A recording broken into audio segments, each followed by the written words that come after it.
worker, apektado ka pa rin na nagre-reject sa inyo. Guys, elevate. Ascend to a new era. Dapat ang rejection, redirection lang ang rejection. Nire-redirect ka niyan sa tamang prospect. Pero hindi ka darating sa tamang prospect kung wala kang rejection.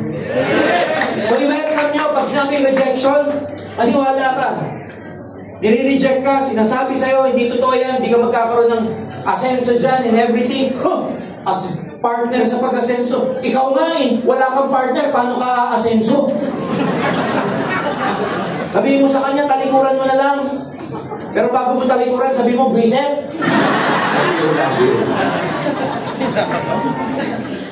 Lagi ko sinasabi yan pag nagte-training ako, when people reject you, put you down, they don't believe in you, they diminish you, they undermine you, just tell them sa sarili mo, patawarin mo na lang sapagkat hindi nila alam ang kanilang ginagawa. Because kung alam lang nila anong ascendra, saan ang direksyon natin, anong value natin, ano tong MVP, ano yung turbo, pag naiintindihan nila to, wala sila, ladies and gentlemen, in their own mind para i-reject ka kasi sobrang ganda ng opportunity mo. At the end of the day, when people do not believe in you, sila ang nawalan, hindi ka. When they turn you down, guess what? Pag tina-turn down ka niyan, it's a reflection na sila mismo, hindi kasi sila naniniwala makukuha nila pangarap nila, kaya dinadamay ka. Mirroring lang yan eh. Di ba ganun ka rin nung araw? Pag may kaibigan ka, di mo kaya? Kasi reflection mo yun eh, mirror mo yun eh. Tama? We try to put other people down simply because we're envious. Gusto natin, pantay-pantay lang tayo. Inihila natin pababa. Ganun ka din nung hindi ka pa nag-networking. Now that you are here, etc., elevated ka na, ascended ka na. When people turn you down and people put you down, diminish you, undermine you, don't believe in you, it's their reflection, not you. Kaya maniwala ka pag may mga taong dinadown ka, sila kasi yun. Kaya patawarin mo na lang. Sabi mo, bro, I understand. Really, if you need a shoulder to cry on, I'm here. Sabi mo na lang sa kanya, bro, hindi ka healed. Because a lot of people, when they are not healed, they try to hurt other people. Kaya pag may mga taong sinasaktan ka, panay ang discuss, panay ang turn, sabi mo sa kanya, bro, I understand. Mag-healing ka muna, bro. Mag-healing ka muna. Pahil kita, bro. Taking too much baggage. Guys, ang hirap mag-lift off pag punong-puno ka ng bagage. Kaya nga, di ba, bakit sa airport may mga limit lang ang baggages? Isipin mo kung unlimited ang baggages, tapos Pilipino magdadala ng mga gamit.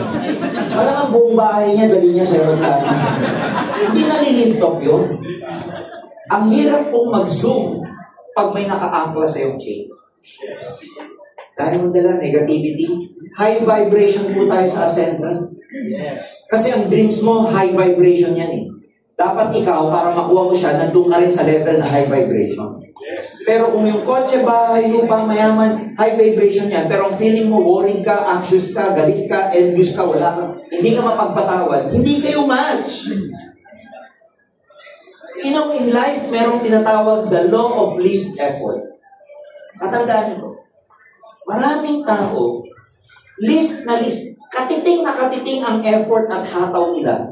Pero ang ganda ng pasok sa kanila ng pera, ng negosyo. Why? Mantalang ikaw, todo ka na. Kuya, pawis lagi mukha mo. Pero hindi ka makaklose. Why? Mas skillful ka naman. Mas matindi ka mambutol. Kaya mo mag-closing. Pero bakit ang bagal? May kausap ka, isang salita lang, 200,000? Executive? Ikaw, ginalingan mo na, 8.5, gives pa. Magtataka ka mo. Mas magaling naman ako sa kanya. Ba't ganun? Alam mo, hindi mo nakikita kasi yung emotions, feelings, vibration.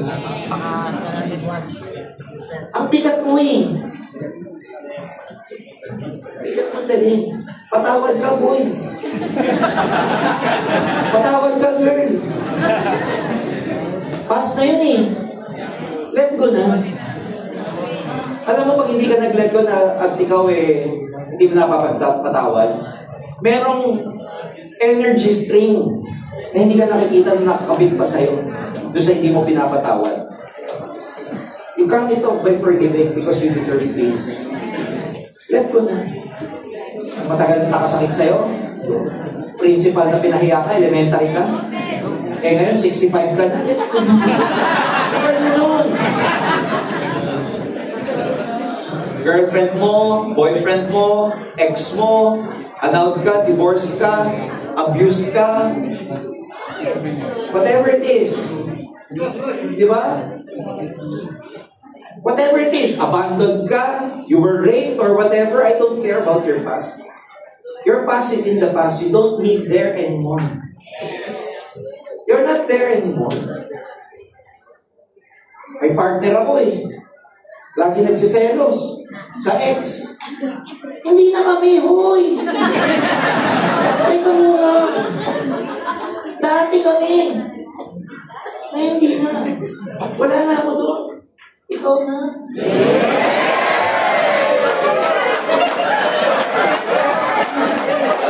Nakakatawa yun, pero ganun kayo sa dami ng baggage mo. You feel like a failure here kasi ang dami mong failures. That was in the past. Ang baba ng tingin mo sarili mo kasi ang dami mong business failures. That was in the past. You feel undeserving kasi bugbog sarado ka or whatever. That was in the past. Let go. Tonight, kung meron kang prayer na gagawin, ang gawin mong prayer, pagpatawad mo. Pagpatawad. Say it out loud. Kung sino man yung person na yun, ask for forgiveness. Ask God to forgive you. Give you a forgiving heart. Claim tonight that you're letting that person go. Huwag niyo naman sabihin sana mamatay na siya. Pwede natin gawin yun? Yes! Alam mo, ito tuturo ko Forgiving is not for the weak. Ang pagpapatawad ay hindi para sa mga may hina. Kasi iba sasabihin, ang hina mo naman, pinatawad mo agad. No. Forgiving is the hardest part. Ang nakakagawa niyan, mga strong na tao lang. Ay hirap magpatawad kaya pag nagawa mo yan, you're a strong person. Ang pagpapatawad para sa mga matitibay lang. Kaya kung hindi mo kayo magpatawad, sorry, you're very weak. But tonight, you have to make a decision to let go of those things that no longer serve you.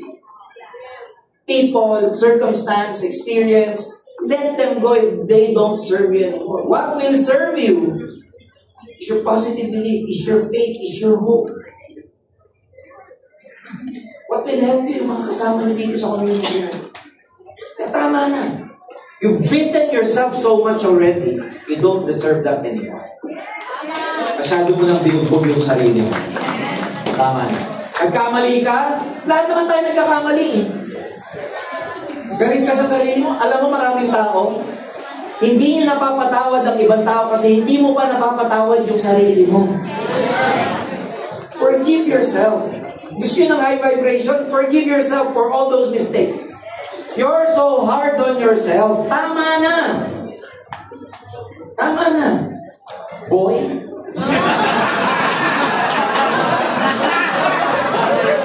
Kasi partner ko, walang ibang panunin, kundi si Malupit dun eh. Gusto niyo ba siyang gawing guest sa...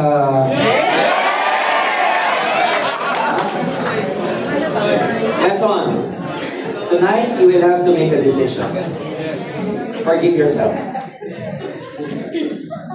Yung iba, hindi maintindihan yung forgive yourself, pero tonight, pag nag-reflect ka, na gusto mong patawarin yung sarili mo, that child inside you, iiyak ka. Maiiyak ka. Because akala mo, problema mo ibang tao, hindi. Ikaw na. Hindi mo napapatawad yung sarili. We will never be able to help you. Give off. Hindi mo mapatawad yun.